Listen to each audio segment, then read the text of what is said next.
babae. At ang mga kabataan na sumama sa ating lakbayan, pag-asa ng bayan. Kabataan! Pag-asa ng bayan. Ating buong mga mamamayan mula sa Timog Katagalugan, ang tao, ang bayan! Ngayon ay lumalaban. Ngayon ay lumalaban! Ang tao, ang bayan. Mga kasamang lakbayani, ipakinig natin sa ating mga kababayan ang ating sigaw na hindi titigil ang mga mamamayan ng Timog Katagalugan sa pagkundina sa 9 na taong pananatili ni Gloria Macapagal Arroyo sa kanyang estado poder at sa paglulutan niya nitong charter change.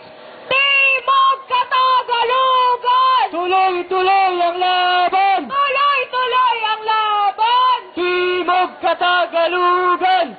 Sa iba'y nandun, hindi aatras kung maraming man, para patay paglalaban.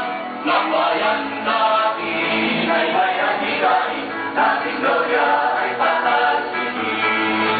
Sa bukid, sa lungsod, tayo ay maglalakbay, Tagaluyog ang mamamayan. Ang tatsa ni Gloria ay kayang ibasura, basta tayo ay sama-sama. Labayan natin ay di pakipigil, kahit parakalan pa rin. Ang armas natin ay basta-basta, papatalsigilong si Gloria. Papatalsigilong si Gloria. Makabayan, Timog Katagalugan, ang isang mainit at makabayang pagbati sa lahat ng inaabot ng ating tinig. Ang inyo pong nasasaksihan ay ang lakbayan ng mga mamamayan.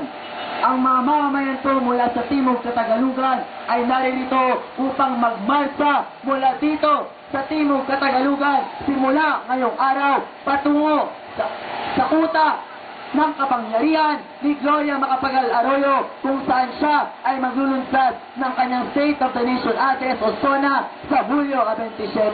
Mga kababayan, ang nakikita po ninyong lakbayan ng mga mamamayan ay pagpapakita ng kaseryosohan at determinasyon ng mga mamamayan ng Timog Katagalugan upang iparating natin ng malinaw ang ating mga lehitimo at demokratikong mga panawagan. Tama na ang charter change. Tama na ang 8 taong pagpapahirap ni Gloria Macapagal Arroyo kasabwat ang imperialistang Estados Unidos at ang mga lokal na nag-aaring uri. Tama na ang kahirapan, tama na ang panlupit at ang pandarambong sa sambayanang Pilipino. Yung ang mamamayan, ang tatsa ni Gloria ay kayang ibasura, basta tayo ay sama-sama.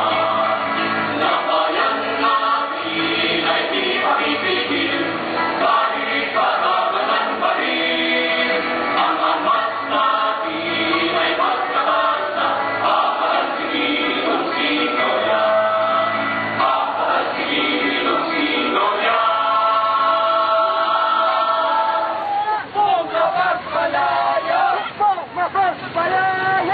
Uri ang kagawa, Uring magsasaka, kamulaing pwersa.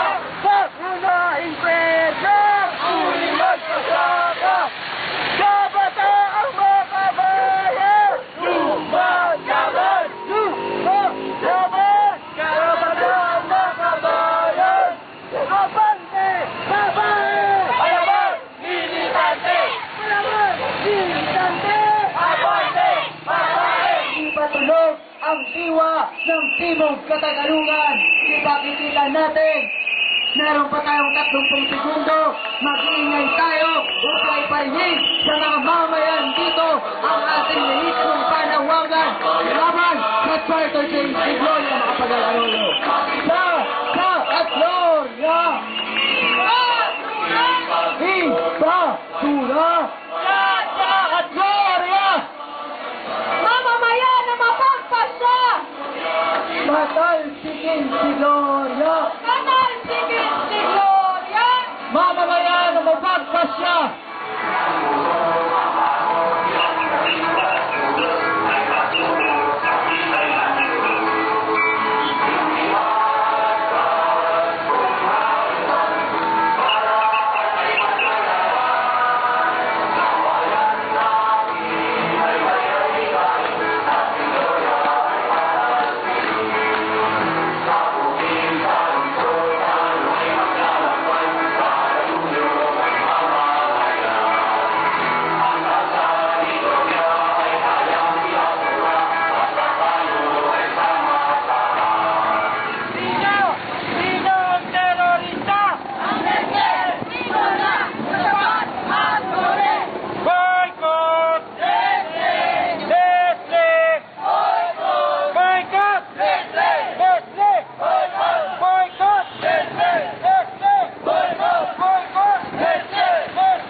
isang mainit at makabayang pagbati sa lahat ng inaabot ng ating tinig.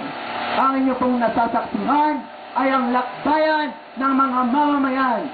Ang mga mamamayan po mula sa Timog Katagalugan ay naririto upang magmarsa mula dito sa Timog Katagalugan simula ngayong araw patungo sa kuta ng kapangyarihan ni Gloria Macapagal Arroyo kung saan siya ay maglulunsad ng kanyang State of the Nation Address o SONA sa Hulyo 27. Mga kababayan, ang nakikita po ninyong lakbayan ng mga mamamayan ay pagpapakita ng kaseryosohan at determinasyon ng mga mamamayan ng Timog Katagalugan upang iparating natin ng malinaw ang ating mga lehitimo at demokratikong mga panawagan.